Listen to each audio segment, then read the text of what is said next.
E agora a gente vai ver vorticidade potencial.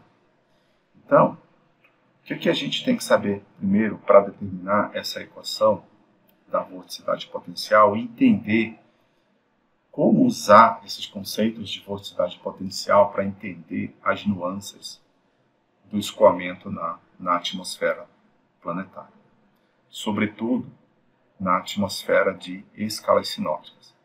Então, vamos lá. Então, a primeira coisa que a gente tem que saber é que a gente pode estabelecer a relação entre rotação de um fluido e sua profundidade, considerando que o escoamento do fluido se dê entre superfícies de θ constante ou em superfícies isentrópicas. Então, a gente está vendo, por exemplo, nesses últimos dias de aula, nas últimas semanas, a gente está vendo muito formas de se calcular, de se estimar a intensidade da rotação de um fluido. Tá? Então, existem duas métricas para nós calcularmos ou estimarmos a intensidade dessa rotação. A gente pode fazer uma estimativa mais de grande escala, na verdade, em macro escala, né? Que é a estimativa, que é o cálculo da intensidade desse giro de uma superfície, por exemplo, com uma área relativamente grande, que no caso a gente utiliza a circulação para se determinar essa intensidade do giro, e a gente pode também calcular a intensidade desse giro pontualmente dentro desse fluido, ou em termos médios, utilizando-se o conceito de vorticidade. Tá? E aí, a gente vai ver agora como é que essa intensidade do giro, da rotação de um fluido, pode ser, por exemplo, uma coluna cilíndrica de ar, como essa intensidade está associada a essa profundidade desse cilindro de ar ou dessa camada. Então, será que quando o fluido está mais achatado, ele gira mais rápido ou gira mais devagar? Ou quando ele está mais extenso na vertical, ele gira mais rápido ou mais lentamente? Então, isso é bem interessante para a gente, porque tem alguns casos muito reais de fluidos que escoam por cima, por exemplo, das cordilheiras andinas. Você pode ter um cavado, por exemplo, em altitude, e aí esse cavado pode estar passando por cima da cordilheira andina e ele vai sofrer uma mudança de rotação. Ele pode ficar ou mais intenso ou menos intenso, você ainda vai ver isso. Então, são casos reais que a gente pode utilizar o conceito de vorticidade potencial.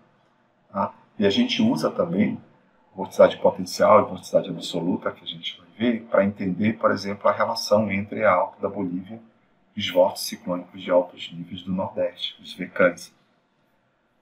Então, é muito importante que vocês entendam esse conceito de vorticidade potencial e a associação entre intensidade de giro e a profundidade, por exemplo, da coluna cilíndrica de ar que você está avaliando. Então, para a gente entender isso, a gente vai primeiro ter que simplificar, vamos dizer assim, essas equações, fazendo algumas considerações. Aí a primeira consideração que a gente vai fazer é que o escoamento do fluido ele está se dando entre superfícies de θ constante. Aí vocês já vão saber por que tem que usar superfícies de θ constante quando a gente chegar ali na equação final. Então, esse é o primeiro ponto. Então, a gente está avaliando o escoamento desse fluido em superfícies isentrópicas. Então, a gente pode utilizar também a equação da temperatura potencial, está representada aqui pela essa equação número 1, como função da densidade do fluido ρ. Então, a gente pode usar essa expressão e colocar essa expressão em função da densidade. Como é que a gente faz isso? A gente pode usar, por exemplo, o conceito ali, utilizar a equação do estado. A gente pode utilizar a equação do estado. Então, a gente tem aqui um θ, né, temperatura potencial igual a um T, que multiplica P0 sobre P, onde P0 é maior que P, e P0 ali é uma constante da ordem de 1000 HPa, elevado à constante universal dos gases dividido pelo calor específico, a pressão constante. Tá? Então, a gente vai plugar a equação do estado nessa expressão da temperatura potencial para achar uma expressão para a densidade do fluido que está se movendo ali entre superfícies isentrópicas, ou superfícies de θ constante. Então, utilizando a equação do estado, vocês sabem que a equação do estado é igual a P igual a ρRT, então você pode isolar o T e achar ali que o T é igual a um P sobre ρR. Tá? Então, a pressão, a temperatura é igual a pressão dividido pela densidade vezes uma constante R. E aí, a gente pode, nesse caso aqui, isolar a densidade, certo? Então, rearranjando-se os termos e sabendo-se que CV é igual a CP menos R, então a gente vai isolar a densidade aqui. Rearranjando-se esses termos, você vai chegar nessa expressão para a densidade, então a densidade é igual a um P elevado a CV sobre CP, sabendo-se que o CV, que é o calor específico a volume constante, é dado pela soma entre o calor específico a pressão constante com R, CP menos R, que multiplica P0 elevado a R sobre CP dividido por Rθ. Então, a gente tem uma expressão aqui para a densidade do fluido, cujo escoamento está se dando entre superfícies de θ constante. E aí, como θ é constante, ok? Então, já falamos, θ é constante, então, essa densidade do fluido vai ser função apenas de quem? Da pressão. Tá? Então, qual é a atmosfera cuja a densidade é função apenas da pressão? Que condição? Condição baroclínica ou condição barotrópica? Quando ρ é função apenas da pressão, a gente tem ali uma condição mais barotrópica. Então, está aqui, ó, como θ é constante, a densidade do fluido é função apenas da pressão. Tá? Nessa expressão 3, assim como ocorre em uma condição de fluido barotrópico, onde ρ é igual a 1 ρ de P. Então, o que acontece?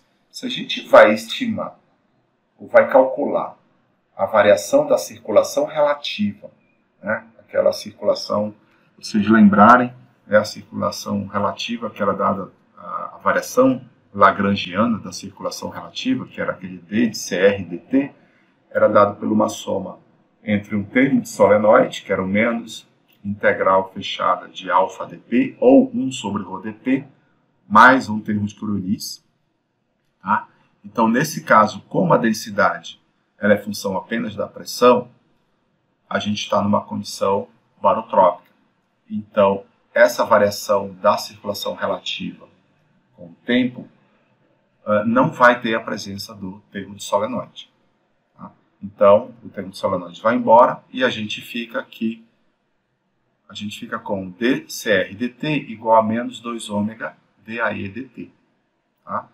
Quando o termo de solenoide aparece aqui, a gente chegou nessa equação do dCr dt ali quando a gente estava avaliando o teorema de Bjerknes, né? Porque o teorema de Kelvin mostra que a circulação absoluta ela é conservada com o tempo, ou seja, ela não muda com o tempo. Então a derivada dela é igual a zero.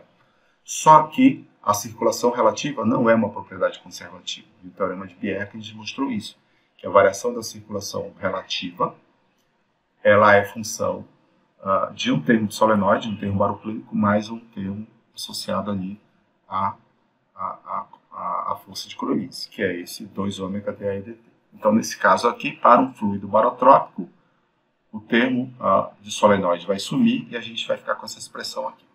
E a gente sabe que o AE é a área efetiva, né? Que é a projeção da área que você está utilizando em alguma latitude, no hemisfério norte ou no hemisfério sul, para determinar onde a circulação está ocorrendo. Então, a projeção daquela área no plano equatorial é a sua área efetiva, que é dada por um A seno de φ. Então, a gente tem aqui que o dCr dt pode ser escrito como menos 2 ômega, ok? Seno de φ dA dt. Tá? Posso escrever dessa maneira aqui a expressão. Ou eu posso escrever essa expressão aqui em cima, né, trazendo o termo de Coriolis para o outro lado da igualdade e separar dessa forma. DDT é igual a uma circulação relativa mais um 2 ômega seno de φ A igual a zero. Veja só, esse cara aqui faz o papel, ele é a vorticidade planetária. Né? Quando eu falei para vocês de vorticidade planetária, fiz lá a esfera, né? E dependendo do ponto onde você esteja ao longo da esfera, com exceção do Equador, né? Qualquer objeto ali em cima da esfera, com exceção do Equador, ela vai apresentar uma tendência de rotação devido ao giro da Terra. Quem está fazendo esse papel aí é o termo de Coriolis, e esse termo de Coriolis está produzindo ali uma tendência de rotação, por exemplo, no objeto que pode ser uma parcela de fluido. Então, o termo 2 ômega seno de φ é o nosso F, né, que é o parâmetro de Coriolis, que é a nossa vorticidade planetária. E aqui eu estou trabalhando com circulação relativa. E a gente sabe que existe uma relação entre circulação e vorticidade. Então a gente pode colocar a vorticidade aqui dentro, certo? E aí a gente está trabalhando apenas com vorticidades. Então a gente sabe que o zeta, né, que é a vorticidade relativa, é igual à circulação sobre área. E o F é o 2 ômega seno de φ. Então posso plugar o zeta aqui dentro. Tá? Então essa expressão 4, ela pode ser escrita como um DDT de zeta R. Esse R está dizendo que essa vorticidade ela é relativa. Então DDT de zeta A, tá? Aqui, ó. Circulação é zeta vezes a área. Então, zeta R vezes a área mais FA. Então, a gente tem um DDT de zeta θ. Esse zeta θ está te dizendo o seguinte, olha, eu estou trabalhando com vorticidade relativa, porém em coordenadas isentrópicas. Perdão. Estou trabalhando com vorticidade relativa em superfícies isentrópicas. Então, esse cálculo da vorticidade relativa é para condições em que o escoamento ocorre em superfícies isentrópicas. Então, aqui a gente tem um zeta θ. Então, isso aqui é vorticidade relativa, mais uma vorticidade planetária, que é o F, que multiplica A. Então, olha o que essa equação 5 está dizendo aqui para a gente. Então, ela está dizendo que a derivada total do produto zeta θ mais F, tá, vezes o A é igual a zero. Zeta θ mais F, a gente poderia escrever isso aqui como um neta θ, que é a vorticidade absoluta. Neta, que é a vorticidade absoluta, vou chamar de neta θ. Né? Vorticidade absoluta é a soma da vorticidade relativa com a vorticidade planetária. Então, o que é que isso aqui está dizendo para a gente? O que é que essa expressão 5 está dizendo? Ela está dizendo, olha, o produto zeta θ mais FA, ele não muda com o tempo. Ou seja, no momento inicial, se o zeta θ mais FA tem um valor específico, no momento final, esse produto também vai ter o mesmo valor. Tanto é que ele não muda com o tempo. Então, se o zeta θ mais F, produto zeta θ F mais F vezes A é igual a zero, isso significa dizer, ou seja, não há, ele é um produto, ele é uma propriedade conservativa, isso diz para a gente que a soma de zeta θ mais F, o produto, né, zeta θ mais F A é constante, não muda, tá? Com o tempo. Então, zeta θ, como eu estou colocando aqui, é a componente vertical da vorticidade relativa medida em superfícies isentrópicas. E A é a área do fluido onde a circulação relativa está sendo avaliada. Então, tem uma coisa muito importante aí para vocês não esquecerem, que esse produto, zeta θ mais FA, ele não muda com o tempo, então isso quer dizer que essa propriedade ela é conservativa. O produto entre a vorticidade absoluta vezes a área se conserva com o tempo. Tá? E aqui a gente tem outra coisa. Existe uma relação entre a área, A, e a espessura ou a profundidade do fluido que você está avaliando. Às vezes você está avaliando um fluido entre duas superfícies isentrópicas que estão ali, por exemplo, entre a superfície e 10 km de altitude. Então, a espessura do seu fluido, por exemplo, é 10 km. Tá? Se esse fluido passar em cima de uma montanha, A montanha agora é a base e o topo, por exemplo, está em 10 km. Se você tem uma montanha de 7 km, a espessura desse fluido agora vale 3 km. Então você vai mudar o H. Existe essa relação entre A e H. Então você pode olhar a derivação dessa relação entre A e H no livro do Holton, tá? Mas aqui eu não vou mostrar isso para a gente ser um pouquinho mais objetivo. Então, o que vai acontecer? No lugar do A, eu vou ter 1 sobre H. Então, o que vai acontecer aqui? Então, o D dt de zeta-teta mais F sobre H é igual a 0. Tá? Ou, zeta-teta mais F sobre H é uma constante. Ele tem que ser uma constante para a derivada dele com o tempo ter que ser nula. E eu vou chamar essa propriedade, nós vamos chamar essa propriedade de zeta-teta mais F sobre H de P. Tá? Simplesmente chamando P de zeta-teta mais F sobre H. Ou P pode ser também ser escrito como P igual a 1 neta-teta sobre H. Onde H é a espessura do fluido e neta-teta é a vorticidade absoluta medida em superfícies isentrópicas. Então, se zeta-teta mais F sobre H é P, eu posso dizer que o dP dt é igual a 0. Ou seja, a vorticidade potencial ela é uma propriedade conservativa. Ela não muda com o tempo. Ela sempre tem o mesmo valor. Porém, o zeta, teta e o F e o H podem mudar de valor entre si, mas essa relação vai sempre te dar o mesmo valor. Então, a equação 7 diz que, para o escoamento adiabático e sem atrito, a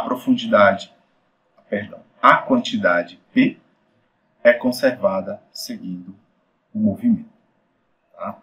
Então, essa equação ela é muito útil para a gente entender vários processos que ocorrem na atmosfera. Ela é uma expressão simplificada.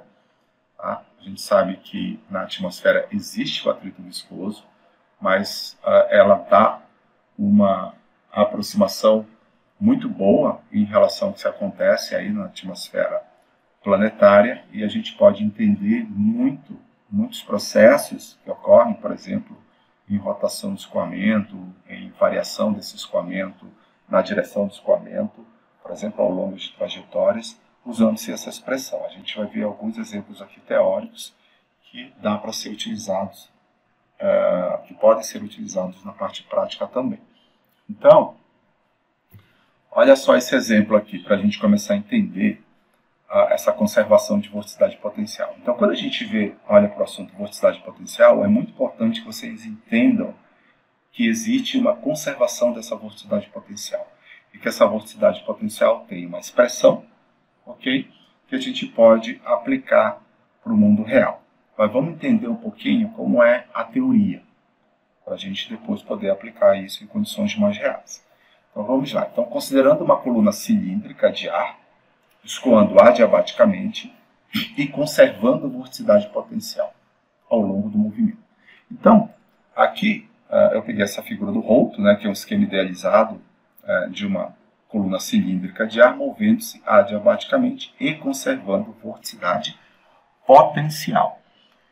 O que é conservar a vorticidade potencial? É dizer que o dP dt é igual a 0. Tá? Vamos lá. Então, a gente tem, primeiramente, duas superfícies isentrópicas, uma superfície de valor θ e uma outra superfície de valor θ mais um Δθ. Tá? E essas superfícies isentrópicas, nesse primeiro momento aqui, elas estão mais próximas uma da outra, e no segundo momento elas estão mais afastadas uma da outra. Nesse primeiro momento, a gente tem aqui uma coluna cilíndrica de ar girando no sentido anti-horário, ou seja, se você considera o hemisfério norte, nesse exemplo, esse aqui é um giro ciclônico. Então, você tem uma coluna de fluido limitada na borda superior e na borda inferior por superfícies de θ constante. Então, você tem essa coluna, ela está girando nesse sentido. Se ela está girando, ela apresenta a vorticidade. Ok? A gente sabe que se a coluna está girando, ela já tem uma vorticidade aí relativa, uma vorticidade em relação a um ponto fixo no sistema de coordenadas inerciais. Então, o que está acontecendo? Depois de um determinado intervalo de tempo, vamos imaginar que o escoamento do ar, né, o estado básico, que é de oeste, empurrou essa coluna de fluido para a direita, ou na direção de x positivo. O que está acontecendo aqui? Quando ela chega nessa região, a coluna se estendeu, a coluna de fluido se estendeu, ó, e ela continuou girando. Só que agora a profundidade dela aumentou. Tá? Ou seja, existia uma rotação aqui, associada a uma vorticidade relativa e também uma vorticidade planetária, e também associada a uma profundidade H. Tá? E aí, depois de um determinado intervalo de tempo, essa coluna de fluido se estendeu na vertical, mudou a espessura, ou seja, o H dela aumentou, e ela continua apresentando um giro aqui associado à vorticidade relativa, que ela já tinha, e também à vorticidade planetária. O que acontece nesse caso aqui? Vai mudar o H, certo? Se vai mudar o H, no segundo momento, para haver conservação da vorticidade potencial, ou seja, o zeta-θ mais F sobre H ser uma constante, tá? O zeta-θ ou o F vão mudar também em função do H, para ter a conservação da vorticidade potencial. Então, aqui, ó. Então, como o escoamento conserva E, pode-se afirmar o seguinte. Então, se existe a conservação da vorticidade potencial, eu posso dizer que o dp dt é igual a zero, ou zeta-θ mais F sobre H, num primeiro momento, aqui, ó, é igual a zeta-θ mais F sobre H em um segundo momento. Ok? Então, o que vai acontecer aqui? Quando a coluna é alongada, né, ela é alongada quando ela sai dessa posição aqui, você tem um H aqui, e você vai ter um H'. Tá? Ela vai mudar. Então, ela é alongada aqui. Então, o que acontece com o H? H aumenta. Então, para existir essa conservação da vorticidade potencial, zeta mais F também deve aumentar. Então, vamos imaginar que todo esse valor aqui, por exemplo, seja 10. Tá? O valor aqui de cima. Vou pegar esse valor zeta-θ mais F igual a 10. Tá? E aí, você tem aqui um H igual a 1 km, por exemplo. Então, o resultado disso aqui vai dar 10 unidades de vorticidade potencial. No segundo momento, esse H não vale mais 1. Por exemplo, ele vale 2. Tá? Isso aqui não pode valer mais 10, porque se isso aqui valer 10, 10 dividido por 2 vai dar 5. Então, não vai haver uma conservação da vorticidade potencial. Esse zeta θ mais F vai ter que valer 20, porque 20 dividido por 2 vai dar 10. Então, aí não vai ter mudança de zeta-θ mais F sobre H. Ok? Então, para que, numa condição de H aumentando, a soma entre zeta-θ e F tem que aumentar também, proporcionalmente a H, para conservar a vorticidade potencial. Por isso que está dito aqui, ó, zeta mais F deve aumentar. E aí, se a gente considerar que F é constante, então vamos imaginar que essa coluna de fluido aqui veio nessa direção, tá? Sobre uma latitude φ qualquer, e esse φ fora do equador, okay? Para a gente ter um valor de F. No hemisfério norte esse F é positivo. E aí vamos imaginar que ele veio andando em cima dessa latitude e aí aumentou repentinamente de espessura. Ou seja, o Fi é igual ao F final, porque não houve mudança de latitude. Então,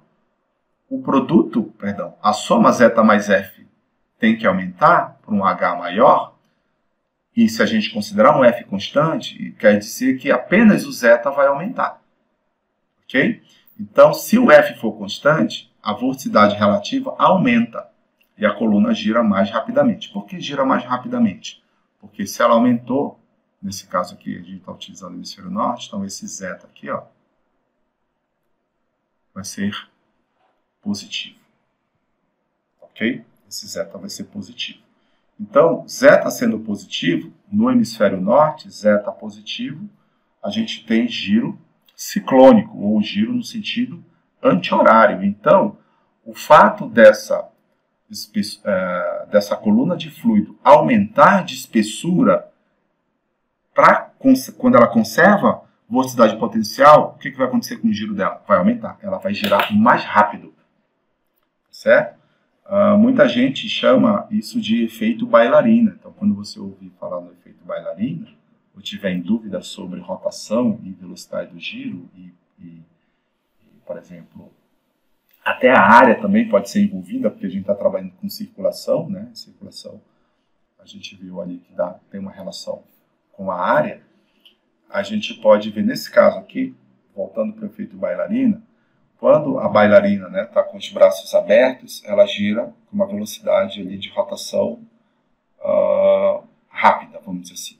Só que na hora que ela fecha os braços, o giro dela é mais rápido ainda. Né? Só que isso daí tem a ver com área. A gente está vendo aqui que a área está diminuindo no final das contas, ali, a área lá no topo e na base desse cilindro, ela está diminuindo quando o H aumenta. E a gente viu a relação ali, né, de A igual a 1 sobre H. Aqui, né? A igual a 1 sobre H. O H aumentou, nesse caso, quando o H aumenta, o A diminui, que é o que acontece aqui. Né? O H aumentou e essa área aqui da base diminuiu. Tá? Mas o que eu quero que vocês entendam aqui? Você sai de uma condição de um fluido mais achatado, quando esse fluido alongou, tá? Ele girou mais rápido. E isso acontece na atmosfera também.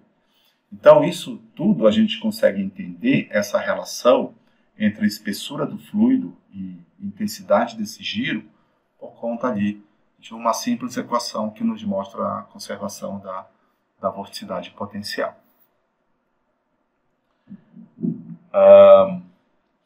Então, olha só.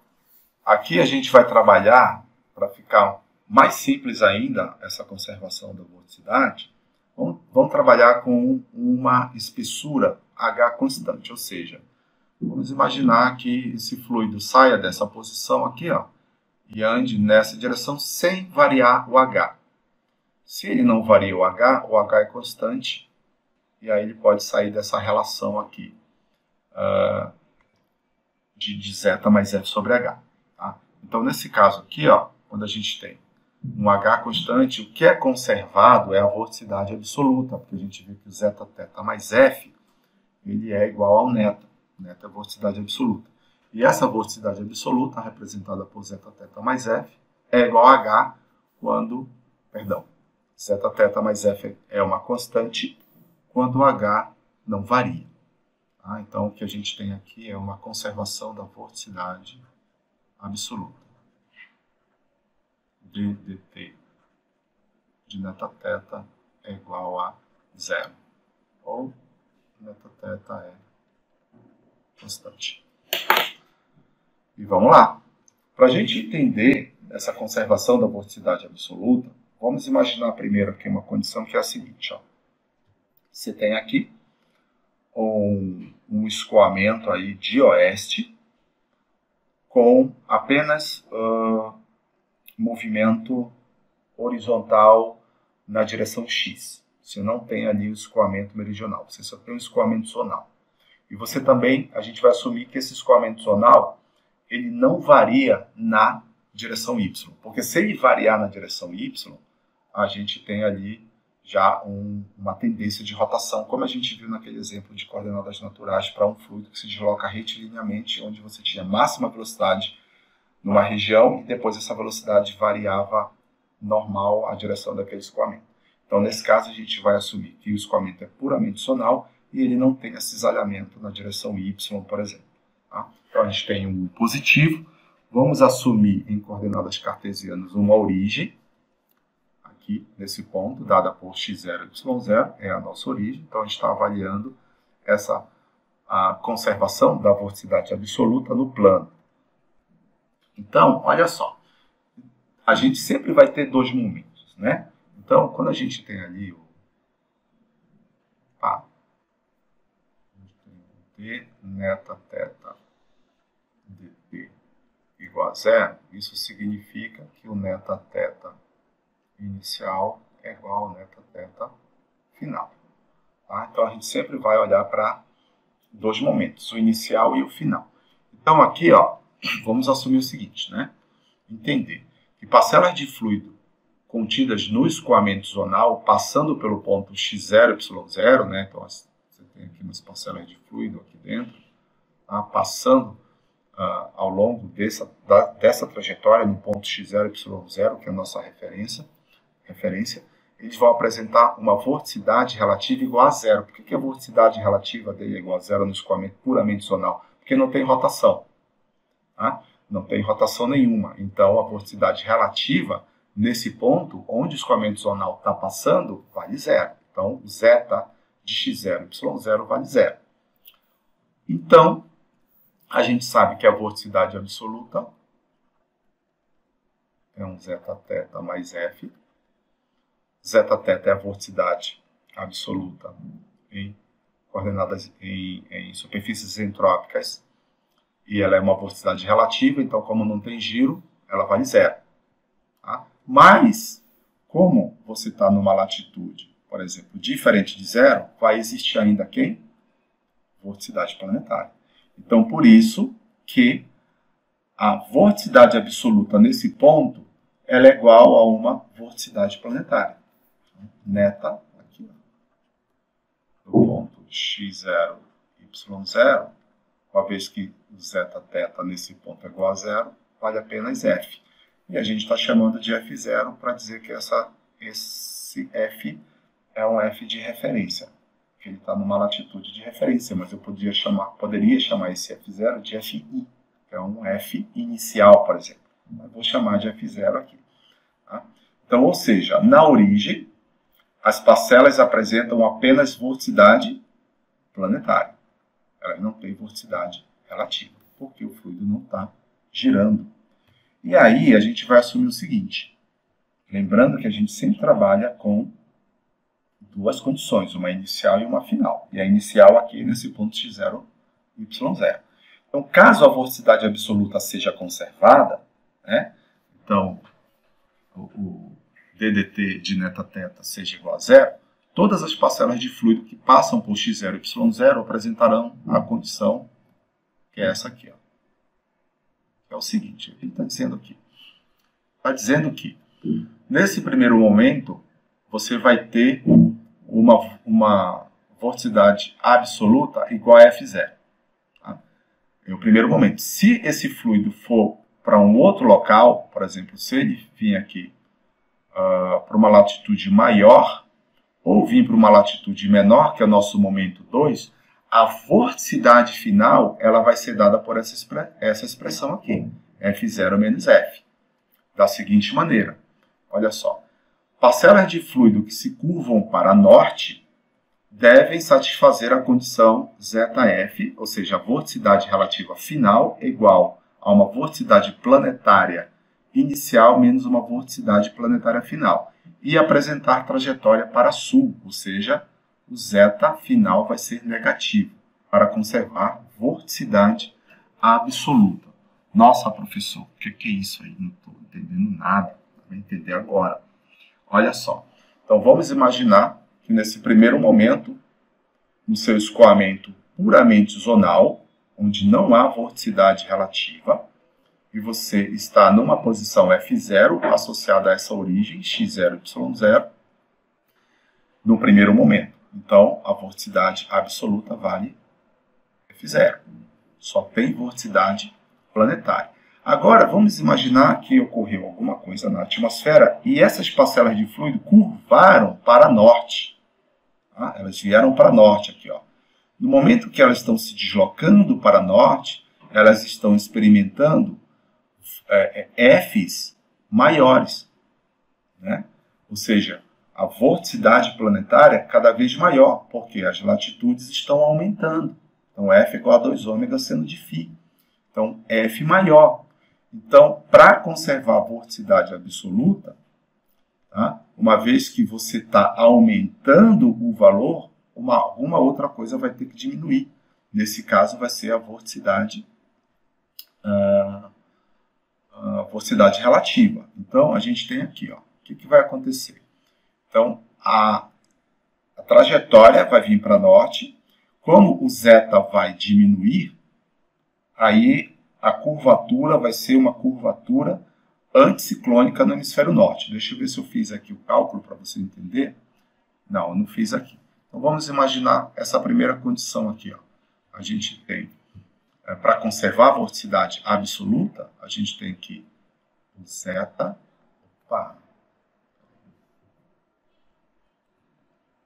A gente tem aqui o zeta inicial, que eu vou chamar de zeta zero. Vixe, o zeta não está saindo de jeito nenhum. Isso é uma coisa horrível. Chama assim, zeta inicial mais um F inicial é igual a um zeta final mais um F final. Ok? Conservando a vorticidade absoluta.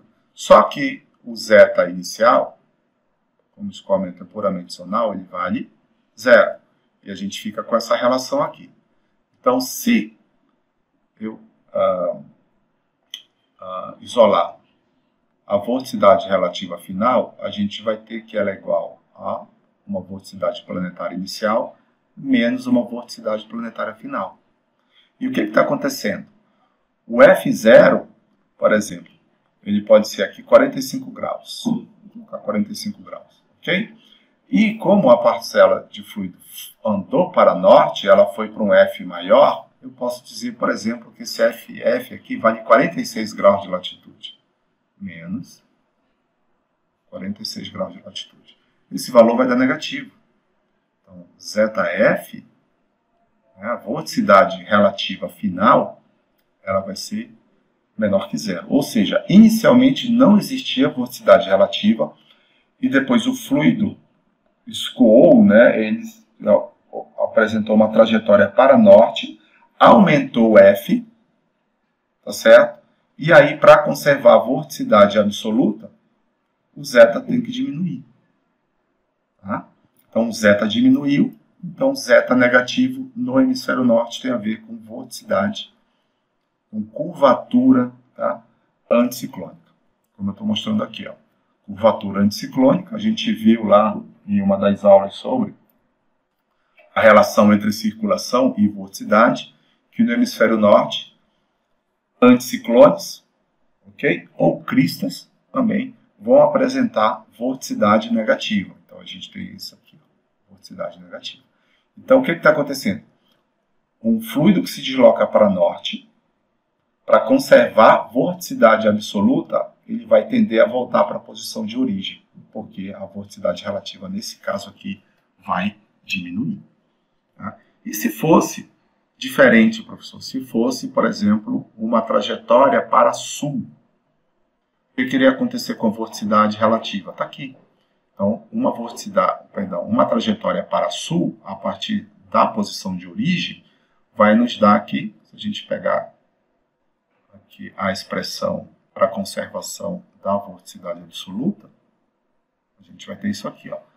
O que vai acontecer com o F? Hemisfério norte. O F vai diminuir. Ali eu tinha usado 46 graus, por exemplo, aqui eu posso usar 44 graus de latitude. Então, a gente vai ter um F final aqui, ó, menor do que o F inicial. Então, a vorticidade relativa final vai ser positiva. Então, o escoamento vai tender a essa curvatura aqui, ciclônica, e a trajetória das partículas, as partículas vão tender a voltar para a posição de origem. Tá? Então, aqui você vai ter uma curvatura ciclônica, onde o zeta no hemisfério norte é positivo. Tá? É isso aqui que a gente que a gente encontra. Isso aqui mostra para a gente que a gente pode usar os conceitos de conservação de vorticidade, nesse caso absoluta, para entender essas trajetórias tipo onda que ocorrem na atmosfera. Isso daí é muito legal quando você vai ver ali a relação entre alta da Bolívia e Vecã, né? Que na trajetória ao longo da alta da Bolívia vai ter uma hora que você vai ter uma trajetória para sul, né, dessas parcelas de fluido ali no setor sul do centro dessa alta, em altitude, e aí à medida que ela vai aumentando de latitude, só que isso está acontecendo no hemisfério sul, aumentando de latitude, ela vai apresentar ali uma vorticidade anticiclônica e vai tender a voltar para o Equador, aí daí ela vai ter uma vorticidade depois ciclônica e vai fazer ali, vai fechar, né, o Vecã, né? E é muito interessante entender a conservação de vorticidade absoluta quando você está avaliando a alta da Bolívia com a presença do Vecã. Mas, vamos seguir aqui. Como é que seria, então, professor, para o hemisfério sul?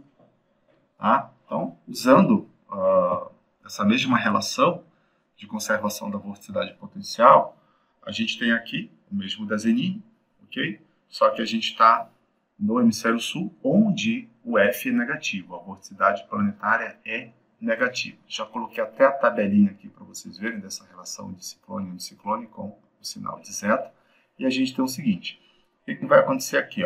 Que você tem o escoamento zonal do hemisfério sul, de repente esse escoamento tendeu a ir para uma latitude mais baixa, negativamente mais baixa, né? Então aqui você tem um zeta-F, então no momento final aqui você vai ter um F0 menos um FF, e o F final, ele é menor do que o F inicial. Então você vai ter aqui uma vorticidade relativa final negativa, e vorticidade relativa negativa no hemisfério sul tem a ver com zeta, com ciclones, ou cavados. Tá? Então, o que você vai ter aqui? Você vai ter um giro ciclônico quando o escoamento tende a ir para norte da posição original. Quando o escoamento tende a ir para sul, você vai ter essa curvatura aqui anticiclônica e a tendência da trajetória dessas parcelas de fluido é retornar para a latitude inicial. Nesse caso aqui, o zeta final é igual a F0 menos um FF, onde o FF é o parâmetro de Crolles, ou a vorticidade planetária, no segundo momento, que é o momento final, que nesse caso ela vai ser maior do que F0, maior negativo. Vocês têm que levar em consideração esse negativo. Vamos ver uma coisa aqui. Então você tem um zeta-F, vamos imaginar que o F0 seja menos 45, ok? Menos 45 graus. E aí, essa parcela de fluido veio para uma região onde o F é menor. Então, nesse caso, seria, por exemplo, menos 44 graus. Ok? Menos com menos vai dar mais. Então, você vai ter 45, você vai ter menos 45, né? Mais 44. Menos 45 mais 44 vai dar menos 1. Então, a sua vorticidade aqui é negativa. Então, você tem que levar em consideração esse sinal negativo do F no hemisfério sul. Não vão se enganar com isso, ok?